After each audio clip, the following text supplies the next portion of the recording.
اور فرش ادا پر دعا کی قبولیت میں اگر شک ہو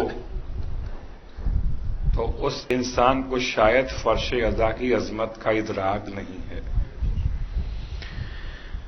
پروردگار نے روضہ سرکار سید الشہداء کے اعتبار سے شرف امام علیہ السلام کی نسبت سے عطا کیا۔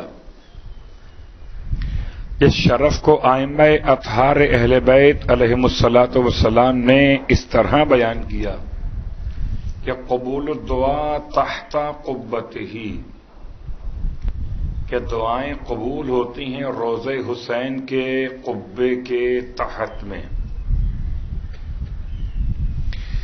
لیکن ایسا محسوس ہو رہا ہے کہ جیسے وہاں جائیں گے تو دعا قبول ہوگی،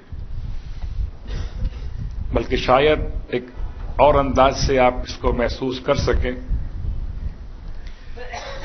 کہ دنیا بھر میں جتنی دعائیں مانگی جا رہی ہیں وہ دعائیں براہ راست آسمان کی طرف بلند ہونے سے پہلے زمین کربلا سے بلند ہوتی۔ قبول الدعا تحت قبتی کیسے ہو سکتا ہے؟ اب قبے کا ترجمہ گنبد کیا جائے تو کیا گنبد روضہ مراد ہے؟ کیا وہ چار دیواری کی عمارت ہے؟ کیا وہ علاقہ حائر ہے؟ کیا وہ زمین کربلا کا محدود سا ایک ٹکڑا ہے؟ تو کیا سرکار سید الشہداء کی قربانی کربلا کے لیے تھی؟ سید الشہداء کی قربانی کیا صرف کربلا کے لیے تھی؟ کیا عراق کے لیے تھی؟ کیا عرب کے لیے تھی؟ کیا اسلام کے لیے تھی؟ یا ساری کائنات کے نظام کو بچانے کے لیے تھی؟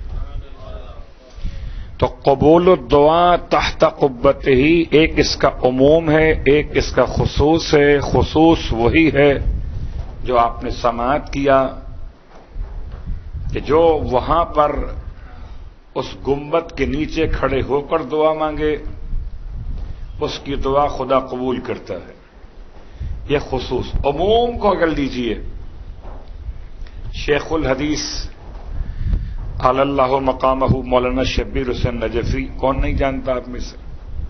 خاص طور سے وہ حضرات جانتے ہوں گے جو مشہد مقدس میں ایک زمانے تک امام رضا علیہ السلام کے زائرین کے لیے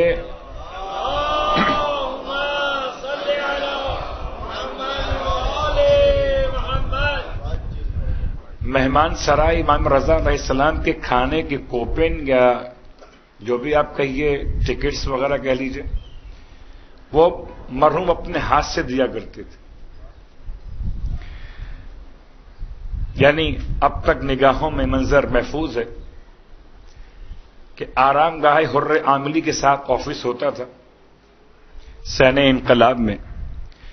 یہ تمام باتیں اس لیے کہ میں آپ کو اس عظیم شخصیت کی طرف متوجہ کروں۔ نام بھی بڑا خوبصورت، شبیر حسین نجفی۔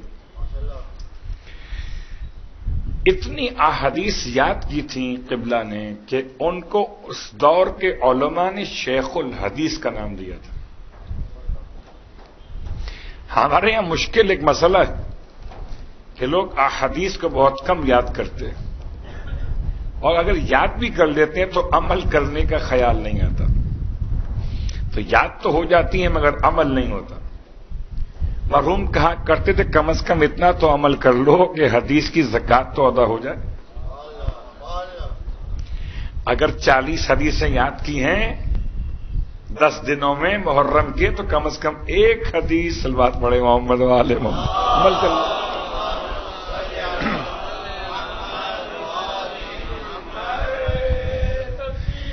اللہ اکبر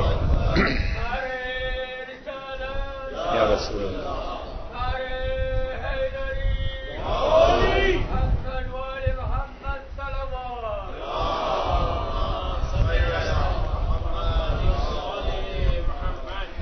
تو شیخ الحدیث بہت کم اس طرح سے جیسے عام علماء خطیب حضرات خطابت کیا کرتے ہیں، وہ کم خطابت کرتے تھے مگر عمدہ خطابت کرتے تھے۔ انہوں نے ایک حدیث اسی روشنی میں کہ قبول الدعا تحت قبت ہی بیان کی.